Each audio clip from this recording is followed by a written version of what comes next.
tous vos besoins en alevin, bacor sol et d'autres accessoires de pisciculture, vous pouvez nous joindre au plus 229 97 58 67 03 plus 229 61 14 14 73 plus 229 61 88 02 52. Salut, nous sommes à notre troisième module de formation en pisciculture qui nous apprend les techniques de production piscicole. Ceux qui viennent de nous rejoindre doivent d'abord suivre les deux précédentes vidéos pour mieux comprendre celle-là. N'oubliez pas de vous abonner à la chaîne pour être informé de nos prochaines vidéos. Introduction. Sont examinés successivement la manipulation de l'étang dans la mise en eau, la vidange, la récolte des poissons, l'entretien à chaque du vidange et l'entretien journalier. Puis l'alimentation dans la fertilisation aux engrais organiques et la fertilisation aux engrais minéraux, les apports de nourriture, la distribution des aliments. Ensuite, la pêche de contrôle. Manipulation de l'étang. Mise en eau.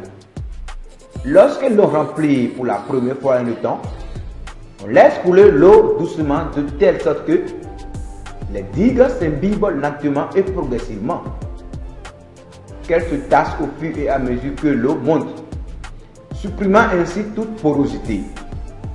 Au moins 2 semaines, si ces bassins, surtout nouvellement construits, au moins 24 heures pour le bac au sol. L'eau de robinet n'est pas conseillée à cause de la présence du chlore. Et si vous devez l'utiliser, laissez-le se reposer pendant 24 heures pour faire évaporer le chlore. Vidange. Pour faire la vidange complète, on baisse progressivement le niveau de l'eau jusqu'à ce que tous les poissons soient regroupés devant le moine ou le trop-plein, où ils sont capturés à l'aide d'une selle, filet de pêche rectangulaire flottante dans ce cas, ou d'épuisette. À la fin de la récolte, on peut classer les poissons par taille, poissons marchands, fergelin et alevin. Peser et compter les individus de chaque classe afin de déterminer les proportions. La récolte termine l'élevage. On peut donc l'évaluer par rapport aux objectifs initiaux. On peut calculer pour un cycle d'élevage la croissance journalière ou gain moyen quotidien, GMQ, le quotient nutritif, QN de l'aliment, soit le nombre de kilos d'aliments qu'il a fallu pour faire grossir les poissons de 1 gramme, le taux de suivi TS en pourcentage, le poids net de poissons produits durant le cycle, la proportion de poissons marchands dans la récolte et le rendement de production. Les tâches journalières. Chaque jour, alimenter les poissons, nettoyer l'alimentation et la vidange. Vérifier tous les systèmes. Alimentation. Il est impossible de faire de la pisciculture intensive ou semi-intensive en comptant simplement sur la productivité naturelle des eaux. Il est indispensable d'améliorer les rendements par l'apport d'engrais ou de nourriture variée.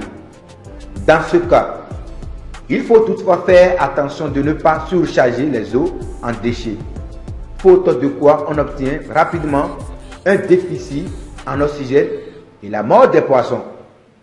Nous verrons la fertilisation de l'eau, puis l'alimentation directe. Fertilisation aux engrais organiques. Action des engrais organiques. L'action de la fumure organique est moins double. Certains engrais organiques sont assimilés par la faune aquatique, le zooplancton et par quelques poissons. Par décomposition et minéralisation, ils favorisent la production de gaz carbonique et fournissent des nitrates et phosphates nécessaires au développement du phytoplancton. Type d'engrais organique. Les sources de fumure organique sont assez nombreuses, mais souvent en quantité plutôt faible. On distingue les fientes de poulet et autres oiseaux sont souvent trop dispersés en milieu rural pour être exploitables à grande échelle.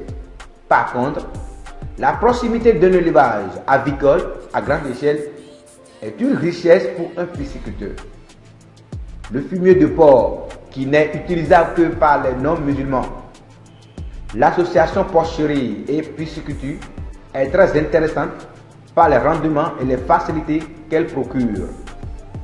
Le fumier de vache et autres ruminants qui est à utiliser avec beaucoup de précaution car il est trop riche en cellulose, il risque de provoquer une importante fermentation qui fera chuter brutalement le taux d'oxygène.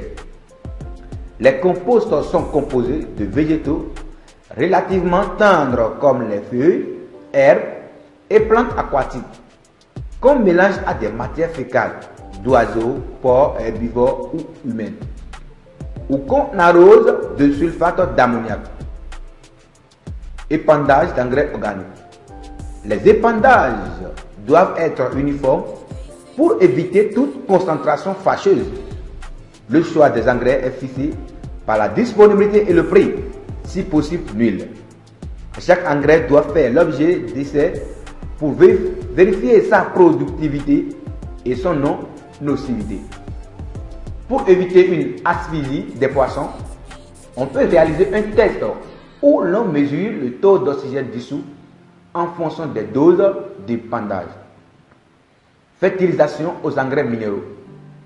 Les engrais minéraux n'agissent directement que sur la flore. Ils ont l'avantage de ne pas provoquer de fermentation. Par contre, comme les engrais minéraux coûtent assez cher, il est nécessaire de les utiliser au mieux et il est donc recommandé de faire procéder à des analyses du sol et de l'eau pour savoir quels sont les types d'engrais et les doses optimales à employer. Généralement, ils ne sont employés que pour résoudre un problème grave. Apport de nourriture. Composition. Les apports de nourriture sont le moyen principal pour alimenter des poissons de pisciculture. Tous les déchets de transformation de produits alimentaires, ménagers ou agro-industriels, peuvent s'employer en pisciculture, mais tous n'ont pas la même valeur nutritive. Aliments. Voici un exemple d'aliment composé concentré sec. L'aliment classique de pisciculture de tilapie en étang. Il est composé de 70% de farine base de riz, 20% de tourteau de coton et de 10% de farine de poisson, le tout dosant 22% de protéines. Formulation d'un aliment. Dans la formulation et la composition des aliments composés et concentrés, on doit considérer un certain nombre de paramètres dont les principaux sont les besoins alimentaires déterminés pour les espèces d'élevage, la taille et l'âge du poisson, les catégories de poissons à levain juvénile ou adulte, les valeurs nutritives, la disponibilité et le coût des sous-produits constituants. Distribution d'aliments. Les aliments frais et farineux sont distribués aux poissons sans préparation spéciale. Les aliments composés concentrés secs peuvent être fabriqués avec un moulin à vidange ou dans une usine d'aliments. Fréquence de distribution. Il faut donner à manger aux poissons tous les jours, de préférence le matin. La ration alimentaire journalière peut être donnée en une seule fois entre 8h et 10h, ou en plusieurs fois, 2 fois par exemple, entre 8h et 10h et 16h et 17h. Les aliments frais sont déposés en plusieurs endroits et en petite quantité, à la volée ou à la cuillère à aliment. Les granulés sont distribués à la volée.